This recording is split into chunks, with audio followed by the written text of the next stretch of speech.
Hi, I'm Christine McKay with Northridge Publishing, and we are here today with guest designer Debbie Walters. Now, I have to tell you that Debbie is kind of the secret weapon at our office that most people don't know this, but Debbie, what do you actually do at Northridge? I do sales. She does sales. She's stuck behind a desk all day, and one day I went in and Debbie started talking to me about all the crafty projects that you do. Yep, I like to craft. When I go home, I like to start lots of little projects, and my husband loves it. It makes him very happy, but... I sense some sarcasm there. He helped me actually a lot with this project, which is why he likes it so much, because I got him involved instead of just doing it myself, which was fun. But it kind of made me giggle because you work with a scrapbooking company, a publishing company, and you sit behind the desk, and she just kept this little secret all to herself. So I invited her to come today and show me some really amazing projects. Now, you are getting ready to have a baby. Yes, we're having our first. We're having a boy.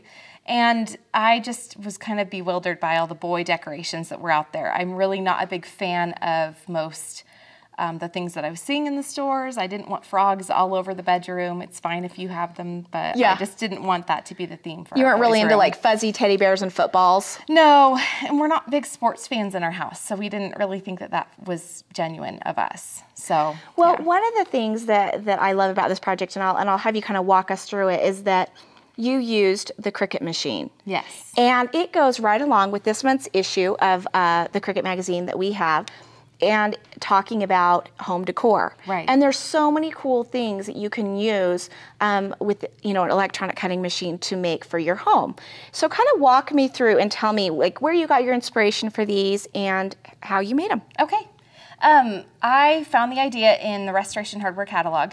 They had these vintage alphabet sets, and I really liked the idea of putting an alphabet in the room, but kind of incorporating some pictures too. So I liked theirs, but I didn't really like it for the room we were doing. They had a lot of blue in it, and kind of a baby blue, and I just didn't like that. So I wanted grays instead. So I went and bought these canvases. They're the same size that Restoration Hardware used on their project. So they're 16 by 20. And I just bought the flat canvas pack. It was three of them.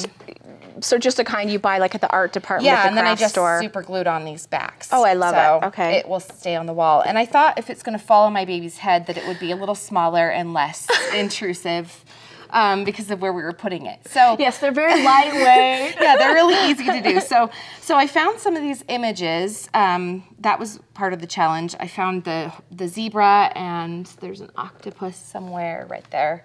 And a couple of them, and then I just Google searched for the ones I couldn't find. So these are just images that you pulled I pulled off them the from internet. thegraphicsfairy.com. So she's got so many fun vintage pictures, and I just kind of sized them down. I measured to make sure they would fit onto these tiles.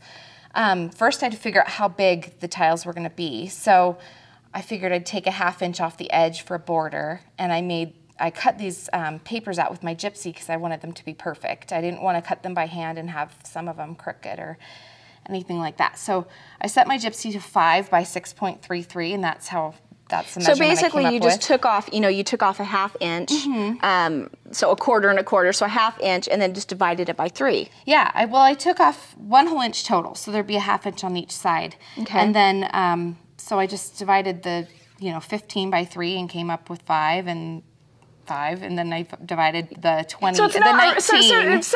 you don't need a math degree, but basically figure out what your border size is and then divide it by how many tiles you want. Yeah, exactly.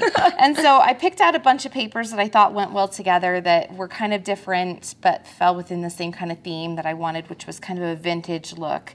And then I found the random pictures that I needed, and I used my gypsy machine to set all the different the different letters. So I just kind of picked random fonts. One thing that I love about this is that, like the random fonts, is that they're not all the same. They're different. Some of them are shadowed, some of them are not, and it really adds a lot of interest to the piece. Yeah.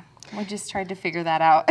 Debbie, these are amazing. And you know what I've decided is that I'm going to tell your secret when I get back to the office. So you may see Debbie upcoming in some more of our videos and possibly the magazine, because these are amazing. And it's a project that really anybody can do. Yeah, I have a friend that has a little baby girl's room that she's decorating, and she's going to put these in her baby girl's room, but do different colors and kind of pick different images. So it's kind of, the idea is to keep it kind of random. You don't want it to look too planned. brand. So, Debbie, thank you so much for stopping by. welcome. And don't forget to pick up this month's issue of the Cricut magazine. It has a great section on other home decor ideas that you can use as well. And if you don't already, have a subscription to this magazine, it's definitely worth having. So you can go to northridgepublishing.com and get yours today.